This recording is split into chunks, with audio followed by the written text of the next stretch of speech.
जावेद अख्तर साहब को इंडिया में नहीं बल्कि पूरी दुनिया में लोग पहचानते हैं और जानते हैं और उनकी शायरी को बहुत ज़्यादा पसंद किया जाता है। लेकिन जावेद अख्तर साहब जो हैं वो एक एथियस्ट हैं, यानी कि खुदा को नहीं मानते, खुदा के अंदर उनका कोई बिलीव नहीं है। और इस वजह से वो आए दिन सोशल मीडिया के ऊपर और मेन स्ट्रीम मीडिया के ऊपर कई बार आर्ग्यूमेंट भी कर चुके हैं। और अभी हाल फिलहाल में उन्होंने एक बयान दिया था, वो काफ़ी ज़्यादा सुर्खियों में आया था। उन्होंने बोला था कि जो नीला जो आसमान है वो तो ग्राउंड फ्लोर है, उसके ऊपर 7 और हैं, उसके ऊपर गॉड बैठा हुआ है।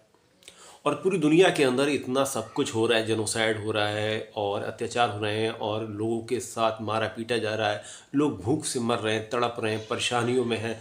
अगर वो है तो ये सब कुछ रोकता क्यों नहीं है? और उसके बाद उसकी इतनी हिम्मत होगी कि वो मुझसे सवाल करेगा कि मैंने क्या किया, क्या नहीं किया। इस तरीके का बयान जब उन्होंने दिया तो काफ़ी ज़्यादा वायरल हुआ। इसी की वजह से 2 दिन पहले उनकी एक डिबेट होती है और इंडिया के अंदर ये पहली बार ऐसी डिबेट थी जिसके अंदर कोई शोर शराबा नहीं था, कोई भी नारेबाजी नहीं थी और कोई भी धार्मिक रिलीजन के ऊपर बात नहीं हो रही थी। बात हो रही थी सिर्फ और सिर्फ गॉड, खुदा के वजूद के ऊपर। कोई भी किसी पर्सनल पर्सन से किसी भी तरीके की कोई बहस नहीं थी। एक ऐसी डिबेट जिसमें कोई शोर शराबा नहीं था, एंकर भी एकदम साइलेंट था और सबको अपना पक्ष रखने का मौका दिया जा रहा था, टाइमिंग दी जा रही थी। मैंने ये डिबेट पूरे 2 घंटे सुनी और इस डिबेट को सुनने के बाद उन लोगों के मुंह पे भी एक तमाचा है और एक जवाब उन लोगों को मिल गया जो हमेशा ये वर्ड यूज़ करते रहते हैं कि मदरसे के अंदर कोई भी अच्छी तालीम नहीं होती, मदरसे के बच्चे जो होते हैं वो इंग्लिश नहीं बोल सकते। तो उन लोगों के मुंह पर भी एक तमाचा था। मदरसे के लोग जब इंग्लिश बोलते हैं तो लोगों के हाथ कांप जाते हैं। आपने देखा होगा डिबेट के अंदर, अगर आपने डिबेट देखी है, नहीं देखी है तो आप दोबारा से देखना, जावेद अख्तर साहब के हाथ पैर कांप रहे हैं जब वो मौलाना इंग्लिश बोल रहे हैं। और बहुत सारे वर्ड उन्होंने ऐसे यूज़ किए जिसको जावेद अख्तर साहब जो थे वो बिल्कुल समझ नहीं पाए और दोबारा उसको हिंदी में या फिर उर्दू में बोलने की गुजारिश उन्होंने की और मौलाना ने, मुफ्ती साहब ने उसको समझाया भी।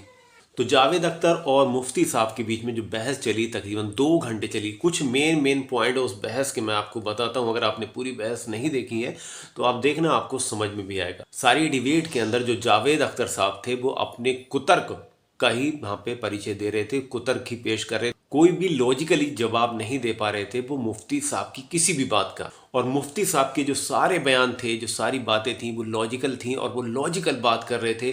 कई सारे उन्होंने ऐसे पॉइंट्स बताए। जैसे उन्होंने एक चीज़ बोला कि गाड़ी जब चल रही है तो उस पे जो है इंजन उस गाड़ी को चला रहा है। आपका मतलब ये होगा कि इंजन उस गाड़ी को चला रहा है, लेकिन उस गाड़ी का क्रिएशन किसी डिज़ाइनर ने, किसी ऑटोमोबाइल इंजीनियर ने, किसी कंपनी ने उसको क्रिएट किया है उस गाड़ी को, तब वो गाड़ी चल रही है, ना कि इंजन उस गाड़ी को खींच रहा है।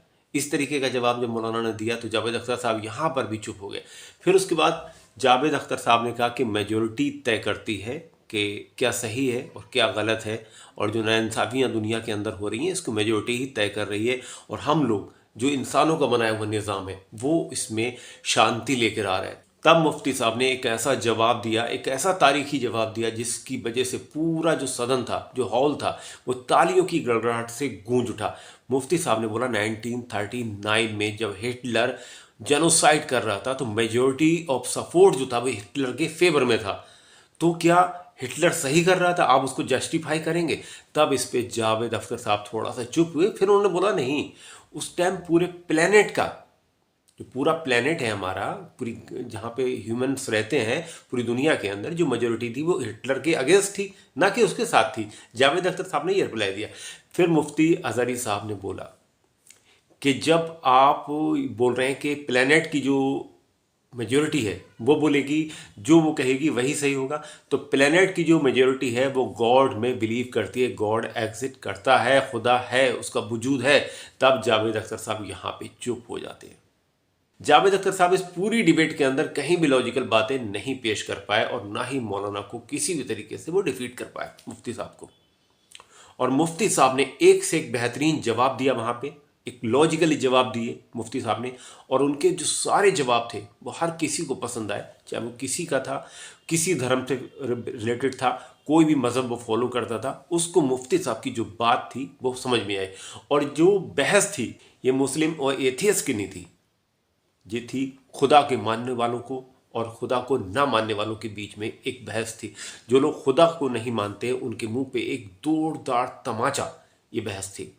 जो लोग खुदा को नहीं मानते हैं उनको आप इस वीडियो का लिंक दे सकते हैं, जो डिबेट हुई थी 2 घंटे की, इसका लिंक आप उन लोगों को शेयर कर सकते हैं। उन लोगों को भी समझ में आएगा कि क्रिएशन है, जिसने पूरी कायनात को क्रिएट किया है वो है, कोई है जो इस कायनात को चला रहा है। ऐसा नहीं वो हमारे साथ में है, लेकिन है, चला रहा है। और ये बात 100% ट्रूथ है।